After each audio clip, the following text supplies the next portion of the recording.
समझो, उस शक्ति को हम अपने अंदर जाने और पहचाने कि वो क्या शक्ति क्या है। परमात्मा कहते हैं सत्संग के माध्यम से हम सभी को चेताना चाहते हैं। सत्संग वो सच है कि जो मनुष्य की आत्मा को झंझोड़ता है, अहंकार को ठेस तो पहुंचती है, क्योंकि अहंकार वो परमात्मा का बनाया हुआ है। कहते हैं क्या फूल तुझे चढ़ाऊं मैं, क्या चीज तुझे अर्पण करूं मैं। मनुष्य परमात्मा से कहता है कि कैसे तुझे रिझाऊं मैं। तो परमात्मा इसके अर्थ में कहते हैं कि इस संसार में सब कुछ तो मेरा है, मैं किस चीज से खुश हो सकूंगा। यदि हम परमात्मा पे फूल चढ़ाएं या कुछ भी चीज हम चढ़ाएं, वो सभी परमात्मा की है, तो परमात्मा खुश कैसे होगा। परमात्मा कहते हैं वो अहंकार मेरा दिया हुआ नहीं है, यदि तू उसको मुझे अर्पण कर दे तो शायद मैं खुश हो जाऊं। उस अहंकार को मुझे अर्पण कर दे तो मैं खुश हो जाऊंगा, क्योंकि वो मेरा दिया हुआ नहीं है, वो स्वयं तेरा बनाया हुआ है, तूने स्वयं उसको बनाया है। तो परमात्मा कहते हैं कि मनुष्य कंकड़ मिट्टी पत्थर से जो भी मंदिर बनाता है वो स्वयं बनाता है, उसमें जो भी मूर्ति स्थापित करता है वो स्वयं द्वारा बनाई गई है। मंदिर भी मनुष्य द्वारा बनाया गया है और उसमें मूर्ति भी स्वयं ही स्थापित करता है और फिर वो स्वयं ही उसकी पूजा करता है। चित्रकार जो भी चित्र बनाता है वो चित्रकार से बड़ा ना हो सकेगा। संगीतकार कितना भी मधुर संगीत गाए, परंतु संगीत से बड़ा ना होगा। ना चित्रकार से बड़ा हो सकता है, ना संगीत संगीतकार से, ना कविता कवि से ज्यादा बड़ी हो सकती है, क्योंकि बनाने वाले के पास कुछ विशेषताएं बाकी है, कुछ शेष है। वो इससे भी ज्यादा कुछ अच्छा बना सकता है, इससे भी ज्यादा कुछ अच्छा कर सकता है। तो बनाने वाले से जो भी चीज बनी है वो बनाने वाले से कभी भी बड़ी ना हो सकेगी। तो परमात्मा कहते हैं कि स्वयं ही बनाते हो, स्वयं ही उसे पूछते हो, तो किसको धोखा दे रहे हो। परमात्मा ने तुम्हें बनाया है, परमात्मा की मूर्ति तुम स्वयं हो और उसका मंदिर है तुम्हारे अंदर वो चैतन्य शक्ति, वो चेतनता जहाँ पे परमात्मा विराजमान है। यदि पूजा करनी है तो स्वयं के अंदर करो, वो भजन अभ्यास करो। बाहर के द्वारा जो भी कुछ बनाया है वो तुम्ही ने बनाया है और तुम ही उसकी पूजा कर रहे हो, फिर तुम कहाँ जाने की सोच रहे हो, कहाँ तक जा पाओगे। परम पिता परमेश्वर की मूर्ति तुम स्वयं हो और वो मंदिर है, वो चेतनता शक्ति है जो तुम्हारे अंदर है, वही उसका मंदिर है। यदि पूजना है तो उस भजन अभ्यास से अपने अंदर पूजो। जब भी हम भजन पर बैठते हैं तो हमें बताया जाता है कि हम अपनी 5 चीजों को अपने अंदर, जब हम उसको अपने अंदर करते हैं तभी हम परमपिता परमेश्वर को पा सकते हैं। तो कहते हैं हमारी जो ये 5 इंद्रियां हैं, सबसे पहले देखने की, फिर सूंघने की, चखने की, फिर स्पर्श करने की कि हम किसी से भी स्पर्श ना हो, और सुनने की। जब ये हम 5 चीजों को अंदर करके जब हम भजन पर बैठेंगे तब हम उस शक्ति को अपने अंदर जान पाएंगे। यदि हम धूप बत्ती अगरबत्ती चिराग ये सब चलाएंगे तो महक आएगी और हमारी सूंघने की शक्ति बाहर जाएगी। घंटियां बजाते हैं तो हमारी सुनने की शक्ति बाहर जाएगी। तो इन 5 इंद्रियों को काबू में करके, और जब हम शांत जगह पर बैठते हैं, किसी से स्पर्श ना हो, जब हम शांत होते हैं तो हमारी चखने की इंद्रिय भी अंदर होती है, किसी से स्पर्श नहीं होते वो भी, और जब आंखें बंद होते हैं वो भी, और कोई धूप बत्ती अगरबत्ती नहीं होते हैं तो सूंघने की भी। जब ये 5 इंद्रियों को हम करके काबू में जब हम अंदर बैठते हैं तब हम अंदर की यात्रा को शुरू करते हैं। जब हम अंदर की यात्रा को शुरू करते हैं तभी हम परमपिता परमेश्वर के दर्शन कर पाते हैं।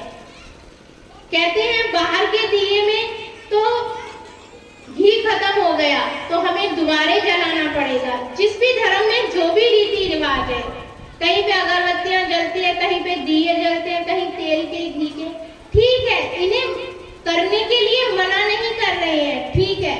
ये समझना बहुत मुश्किल है, कहना आसान है, सुनना भी आसान है, मगर उसको अपने जीवन में लाना बहुत कठिन है। मगर इस कठिन की यात्रा जब ही शुरू होगी जब परमपिता परमेश्वर का प्यार हम पर उभरेगा। संत कबीरदास जी ने कहा कि 13 जन एक आदि है। तो जब परमपिता परमेश्वर पे जब जिसकी कृपा होगी तभी वो प्यार उसके अंदर भी उमड़ेगा, तभी वो जानेगा और पहचानेगा। तो जब हम भजन सिमरन जो भी हमें बताया है, तो इन 5 शक्तियों को, इन अपनी इंद्रियों को काबू में करके जब हम भजन अभ्यास के लिए बैठते हैं तब हम कोशिश कर सकते हैं कि हम परमपिता परमेश्वर के दर्शन कर लें। यहाँ पर शिव नेत्र पे 10वां द्वार है। जिस भी व्यक्ति का ये 10वां द्वार खुलता है उसके खुलते ही सब भ्रम दूर हो जाता है, पहुंचते ही वो सब कुछ, कहते हैं जब इंसान चढ़ता है तो चढ़ने की सीढ़ी सबकी अलग अलग है, कोई कहीं से चढ़ता है, कोई कहीं से चढ़ता है। संत हरेक धर्म में हुए हैं, मुस्लिम धर्म में भी हुए, इनायत शाह हुए, बुल्ले शाह हुए, कबीरदास जी, रविदास जी, सभी धर्मों में से संत हुए हैं। जब संत हुए तो संतों ने कोई धर्मों का प्रचार नहीं किया है कि हिंदू धर्म में से हुआ या मुस्लिम धर्म में से हुआ तो उसने अपने धर्म का प्रचार किया है। संत सिर्फ सत्य बताता है और सत्य को जानने की शक्ति कुछ ही लोगों में होती है। सत्य को जान, कहते सत्य हमेशा कड़वा होता है, हमेशा कड़वा होता है सत्य, मगर सत्य को जो जान लेता है वही परमपिता परमेश्वर की शक्ति को पहचान लेता है। सीढ़ियां अलग अलग है मगर रास्ता एक है।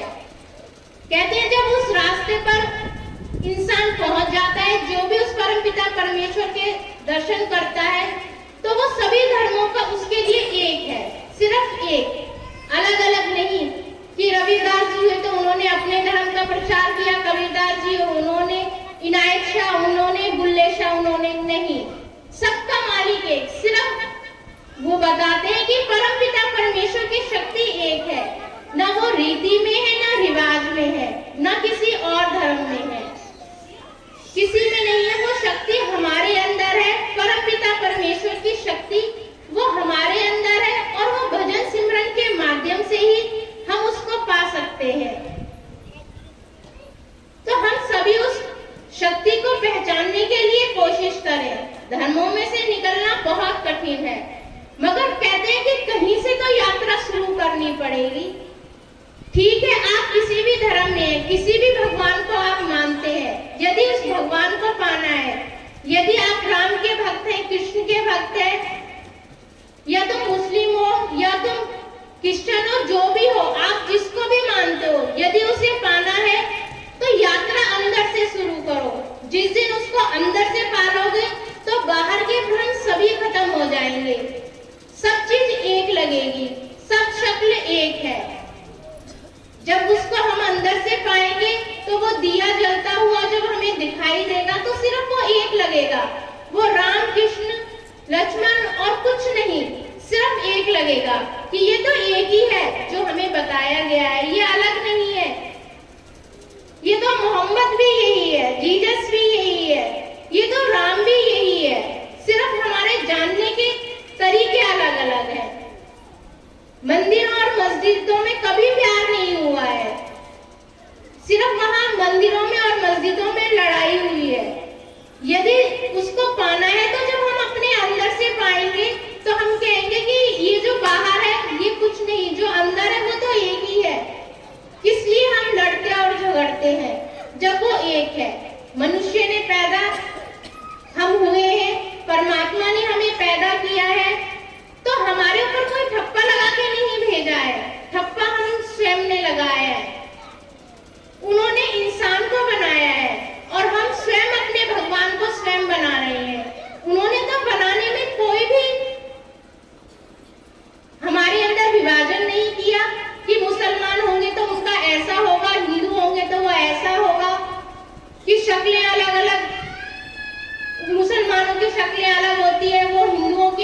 होती है और धर्मों को मानने वालों की अलग होती है। नहीं, भगवान ने सिर्फ इंसान को बनाया है। परमपिता परमेश्वर की शक्ति सिर्फ एक है और उसने एक इंसान को बनाया है और हम स्वयं बन गए हैं और अपने भगवान भी हमने स्वयं बना रहे हैं और मूर्तिकार की तरह हम भी उसको स्थापित करके स्वयं ही सब कुछ कर्ता बन गए हैं।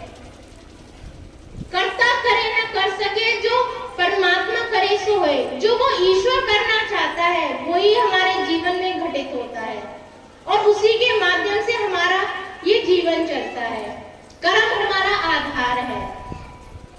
परमात्मा कहते हैं कि कर्म मनुष्य का आधार है जीवन को जीने का।